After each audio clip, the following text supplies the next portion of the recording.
नमस्कार, स्वागत है आप सभी का हेडलाइंस न्यूज़ नेटवर्क पर। मैं हूं आपके साथ विपिन चौधरी। आज हमारे साथ एक बहुत ही खास मेहमान कांग्रेस पार्टी के जिला अध्यक्ष चौधरी मुजफ्फर तोमर जी मौजूद हैं। 2022 का विधानसभा चुनाव नज़दीक है। विधानसभा चुनाव को लेकर ही आज हम इनसे खास बातचीत करेंगे। जिला अध्यक्ष की बड़ी जिम्मेदारी होती है जनपद में पार्टी को मजबूत करना और चुनाव में बड़ी जीत दिलाना। मुजफ्फर जी, बहुत बहुत स्वागत है आपका हेडलाइंस न्यूज़ नेटवर्क पर। बहुत बहुत धन्यवाद विपिन भाई, बहुत बहुत शुक्रिया आपका।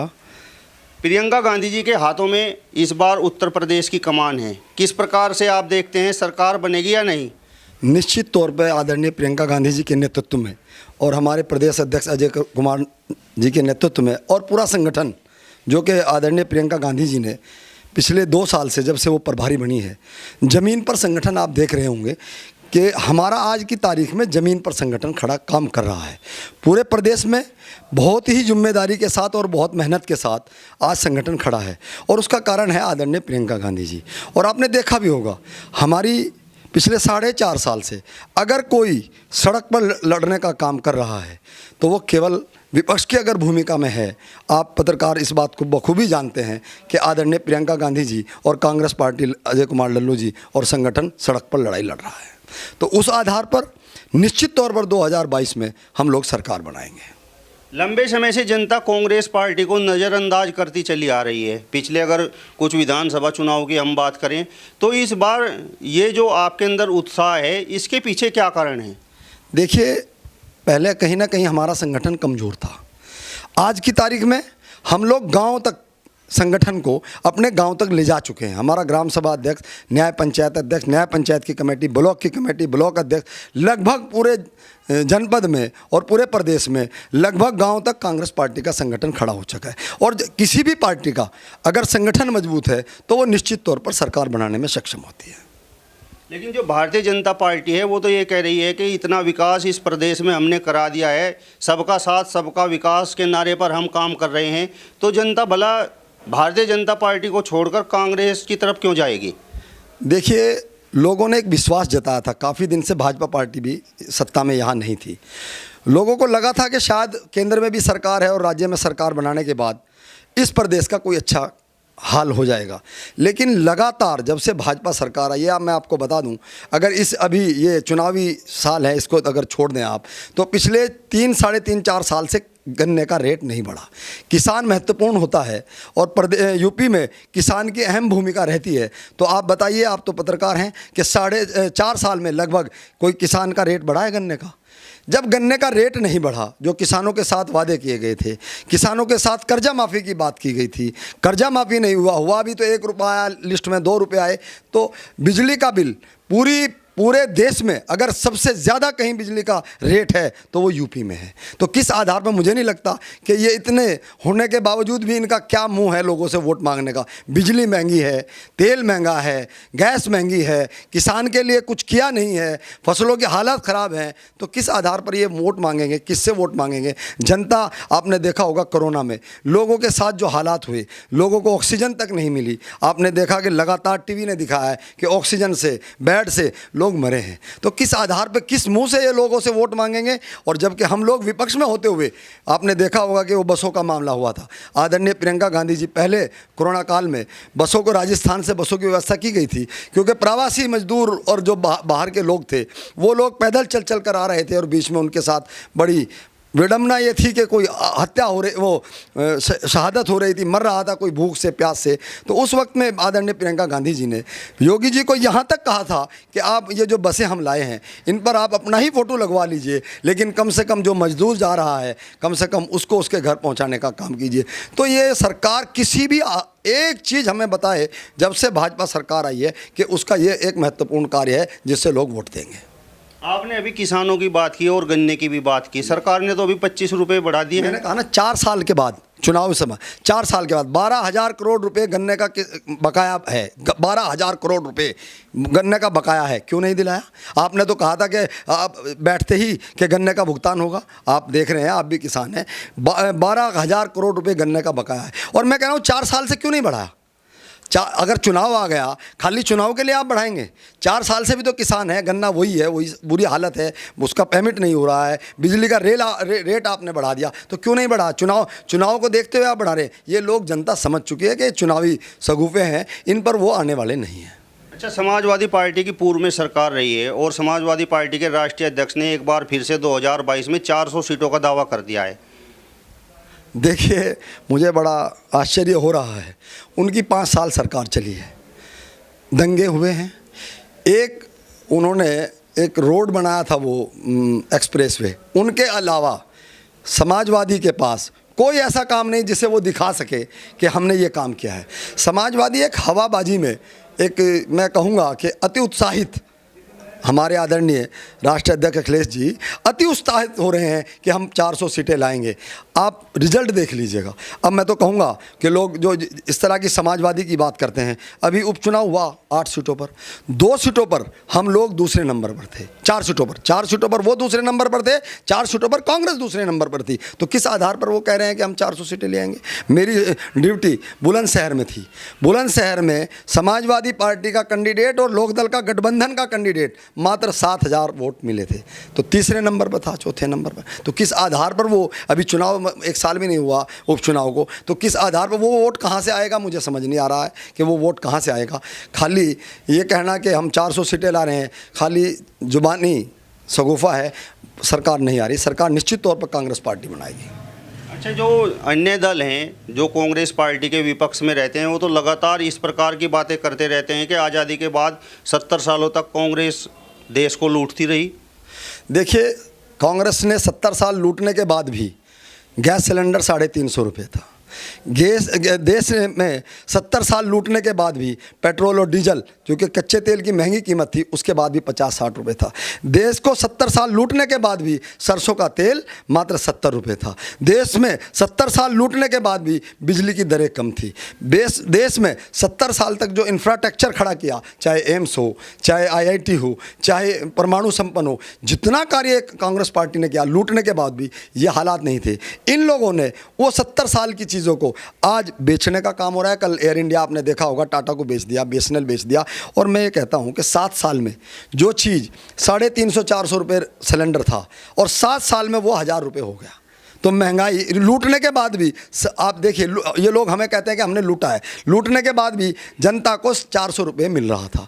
लूटने के बाद भी डीजल पेट्रोल 50-55 रुपये था। ये 7 साल में 100 रुपये पार कर गए। यदि इन्हें 70 साल दे दिए गए तो देश का कण कण बेचने का कोई इनका इरादा पूरा है। एक कण कण भी नहीं बचेगा। ये भारतीय जनता पार्टी इस देश को बेच देगी। 7 साल में इन्हें साबित कर दिया कि जितनी संस्थाएं कांग्रेस पार्टी ने, और कांग्रेस पार्टी ने नहीं, जनता ने उसको बहुमत दिया। कांग्रेस पार्टी ने, ये जनता का बहुमत था और जनता के बहुमत ने, हमें कोई ज़बरदस्ती कांग्रेस पार्टी नहीं, जनता ने हम लोगों को चुना था, तो इसलिए हम लोग आए और उसका नतीजा रहा कि उनकी जनता के विश्वास पर खरा उतरकर हम लोगों ने इस देश को तरक्की के लिए काम किया।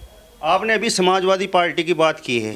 आपकी पार्टी के राष्ट्रीय सचिव इमरान मसूद जी तो कह रहे हैं कि उत्तर प्रदेश में भाजपा को यदि कोई टक्कर दे सकता है तो वो केवल समाजवादी पार्टी है। देखिए, उनका व्यक्तिगत मामला है।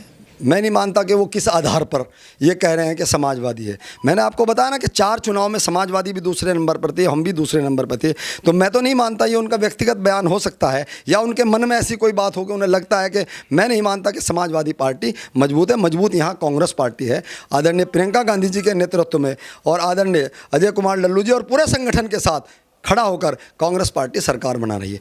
समाजवादी केवल शगुफा, मैंने आपको बताया कि वो अति उत्साहित हैं कि 2-4 आदमी को या कुछ आदमियों को ज्वाइन कराकर, जो लोग जिनको कोई इधर उधर नहीं ले रहा था उनको ज्वाइन कराकर अखिलेश जी सोच रहे हैं कि सरकार आ जाएगी। ऐसा बिल्कुल नहीं है। जनता उनको भी देख चुकी है, जनता भाजपा को भी देख चुकी है, जनता बसपा को भी देख चुकी है। अब जनता कांग्रेस पार्टी पर विश्वास जता रही है और निश्चित तौर पर सरकार बनाएंगे। इमरान मसूद के इस बयान पर कांग्रेस पार्टी की वरिष्ठ नेत्री उमा भूषण ने पार्टी हाईकमान से इमरान मसूद को पार्टी से निकाले जाने की मांग की है। आप जनपद सहारनपुर के जिला अध्यक्ष हैं, लेकिन आपकी तरफ से इस प्रकार का कोई स्टेटमेंट अभी तक नहीं आया। नहीं, मैंने लगातार 3 दिन मेरा स्टेटमेंट आया, हिंदुस्तान में भी था, अमर उजाला में भी था। मुझे पूछा पत्रकारों ने कि आप इस पर क्या कहेंगे। मैंने कहा ये उनका व्यक्तिगत बयान है, और ऐसा बयान उन्होंने, वो एक राष्ट्रीय स्तर के नेता हैं, मेरा मानना है कि ऐसा बयान उनको देना नहीं चाहिए। क्योंकि आप जिस पार्टी में हैं, उस पार्टी में अगर आपको लग रहा है कि कमज़ोर है, तो आप उसके लिए सजेशन कर सकते हैं कि इसमें हमें ये मेहनत करनी चाहिए। इस तरह के बयान के दूसरी पार्टी मजबूत है, मैं नहीं मानता कि वो किस आधार पर मजबूत बता रहे हैं, क्या उनका आधार है, तो मुझे नहीं लगता कि वो मजबूत किसी तरह। आपने देखा होगा कि पिछली बार हमारे जनपद की अगर बात लगाएं तो यहाँ कांग्रेस के 2 विधायक हैं और समाजवादी का 1 विधायक है, तो किस आधार पर वो मजबूत बता रहे हैं मुझे नहीं पता। अच्छा, आप ये बताइए, जनपद सहारनपुर की यदि हम बात करें तो 7 विधानसभाएं हैं, तो किस प्रकार का आपका दावा है? चूँकि आप जिला अध्यक्ष हैं, 2022 का विधानसभा चुनाव नज़दीक है, तो किस प्रकार का प्रदर्शन यहाँ पर कांग्रेस पार्टी कर सकती है? देखिए, कांग्रेस पार्टी निश्चित तौर पर यहाँ प्रत्येक विधानसभा पर एक मजबूत कैंडिडेट के साथ आपको जल्द ही, क्योंकि अब की बार हम बहुत जल्द टिकट भी, आदरणीय प्रियंका गांधी जी पहले की बनस्बत अब की बार पहले टिकट भी हो जाएंगे जो हमारे प्रत्याशी हैं, क्योंकि संगठन के साथ मिलकर वो लोग मेहनत करेंगे और निश्चित तौर पर मजबूती के साथ 7 विधानसभा चुनाव को हम जीतने का काम करेंगे। जिस तरीके की चर्चाएं, यदि इमरान मसूद पार्टी छोड़ जाते हैं और उनका दावा है कि जो यहाँ से देहात विधानसभा सीट से और बेट सीट से जो विधायक हैं वो उनकी देन है, तो यदि वो पार्टी छोड़कर चले जाते हैं तो फिर किस प्रकार का प्रदर्शन रहेगा कांग्रेस पार्टी का जनपद सहारनपुर में? देखिए, वो एक बड़े नेता हैं, नो डाउट एक बड़े नेता हैं, मैं उसमें कोई वो नहीं करूँगा, लेकिन विधायकों का जीतना कहीं ना कहीं उनकी मेहनत भी है, जनता ने उन पर विश्वास किया। एक आदमी से कभी कोई व्यक्ति नहीं जीतता, उसके पीछे बहुत सारा संगठन होता है, बहुत सारे लोग होते हैं, उसका समाज होता है, पार्टी की छवि होती है, बहुत सारी चीज़ें इंक्लूड होती हैं किसी भी विधायक के बनने में। ऐसा नहीं है कि एक व्यक्ति किसी को बनाने मैं उनसे इसमें कोई गुरेज नहीं है कि एक बड़े नेता है, लेकिन सब लोगों की मेहनत से ही उन दोनों विधायकों को जीतने का मौका मिला। 2014 में आप लोकसभा चुनाव लड़ना चाहते थे और कांग्रेस पार्टी से आपका टिकट लगभग फाइनल हो चुका था, तो फिर आपको टिकट क्यों नहीं मिल पाया था? आप तो बहुत पुराने कार्यकर्ता हो कांग्रेस पार्टी के। देखिए, मैं राहुल जी ने हम लोगों को कंसीडर किया था और कहा था कि आप लोकसभा चुनाव लड़िएगा। उसके बाद जब इमरान मसूद की ज्वाइनिंग हो गई, हम लोगों को पूछा गया, हमने कहा कि एक मजबूत आदमी है और निश्चित तौर पे इससे कांग्रेस पार्टी की मजबूती मिलेगी। मैं कांग्रेस का सच्चा सिपाही हूँ, मेरा मकसद है कि हम लोग कांग्रेस को मजबूत करें। अपने आप को मजबूत करना मकसद नहीं है, मकसद है कि हम सब लोग मजबूत हो, कांग्रेस पार्टी मजबूत होगी तो हम निश्चित तौर पर मजबूत होंगे। 2014 में मेरा पार्लियामेंट का टिकट हुआ था, अनाउंस भी हुआ था, लेकिन उसके बाद हम लोगों की सहमति बनी थी पूरे संगठन की कि हम चुनाव, इमरान मसूद जी कांग्रेस पार्टी ज्वाइन कर लेते, तो हमें सब लोगों ने मिलकर इमरान मसूद जी को चुनाव लड़ाया था। हाईकमान का जैसा निर्देश था, आज भी जो हाईकमान का निर्देश होगा, हम पार्टी के सच्चे सिपाही और एक संगठन के आदमी हैं, तो पार्टी का जो शेष नेतृत्व तय करता है हम उसका स्वागत करते हैं और आगे भी स्वागत किया जाएगा। इमरान मसूद जी ने जो बोटी बोटी वाला बयान दिया था, अभी उमा भूषण जी ने जिस तरीके से प्रेस कॉन्फ्रेंस करके कहा है कि उसका नुकसान 2014 के लोकसभा चुनाव में कांग्रेस पार्टी को उठाना पड़ा, 2019 के लोकसभा चुनाव में कांग्रेस पार्टी को उठाना पड़ा, और जो हिंदू वोट था वो कांग्रेस पार्टी से बिछड़ गया, छोड़कर चला गया। देखिए, कोई भी ऐसा बयान जो उन्होंने दिया था, वो ये तो पक्का है कि वो नुकसान तो उससे होता है, क्योंकि कांग्रेस पार्टी किसी धर्म, किसी जाति की बात नहीं करती। उसके लिए सभी धर्म, सभी जातियाँ, कांग्रेस पार्टी ने कभी भी धर्म की और जाति की राजनीति नहीं की है और इसीलिए 70 साल तक राज करने का काम हुआ। अगर वो किसी जाति या समुदाय या बिरादरी की या किसी धर्म के आधार मानकर राजनीति करती, जो आज सत्ता में बैठी पार्टी कर रही है, तो निश्चित तौर पर इतने दिन सत्ता में वो नहीं रहती, क्योंकि उन्होंने प्रत्येक वर्ग को, हमारा मानना है कि चाहे वो कोई भी कट्टरता हो, उसको हम बिल्कुल नकारते हैं और ऐसे बयानों से नुकसान होता है, वो समाज में भी होता है, पार्टी को भी होता है। अच्छा मुजफ्फर जी, अब मेरा आपसे अंतिम सवाल है, 2014 के लोकसभा चुनाव में आपने अपनी दावेदारी की लेकिन टिकट नहीं मिला। अब 2022 का विधानसभा चुनाव है, क्या किसी सीट से आपकी भी दावेदारी है? देखिए, दावेदारी है मेरी सीट से, लेकिन मैं कहूँगा कि मैं जिलाध्यक्ष हूँ। अगर शीर्ष नेतृत्व का आदेश होगा चुनाव लड़ने के लिए तो चुनाव लड़ूंगा, अगर उनका आदेश नहीं होगा तो मैं चुनाव नहीं लड़ूंगा। 7 सीटों पर मजबूती के साथ अपने कैंडिडेटों को चुनाव लड़ाऊंगा। यदि हाईकमान आपको कहता है तो आप कौन सी सीट को पसंद करेंगे, ये तो जो है बताइए। देखिए, दावेदारी नकुड़ की है और बाकी ये है कि हाईकमान का जो आदेश होगा मेरी जिम्मेदारी ज़िले की है। एक ज़िले की जिम्मेदारी को मानते हुए मैं चाहूँगा कि मैं मजबूती के साथ सभी कैंडिडेटों को लड़ाऊँ। यदि शीर्ष नेतृत्व का आदेश हुआ तो चुनाव लड़ूंगा, नहीं तो चुनाव नहीं लड़ूंगा। जो कैंडिडेट हैं उनको मजबूती के साथ चुनाव लड़ाऊंगा। तो ये थे हमारे साथ कांग्रेस पार्टी के जिला अध्यक्ष चौधरी मुजफ्फर तोमर जी, जिनका स्पष्ट तौर पर कहना है कि 2022 के विधानसभा चुनाव में जनता इस बार कांग्रेस पार्टी के साथ है और 2022 के विधानसभा चुनाव में कांग्रेस की ही सरकार बनेगी। अपने सहयोगी साथी अंकित चौधरी के साथ हेडलाइंस न्यूज़ नेटवर्क के लिए सहारनपुर से विपिन चौधरी।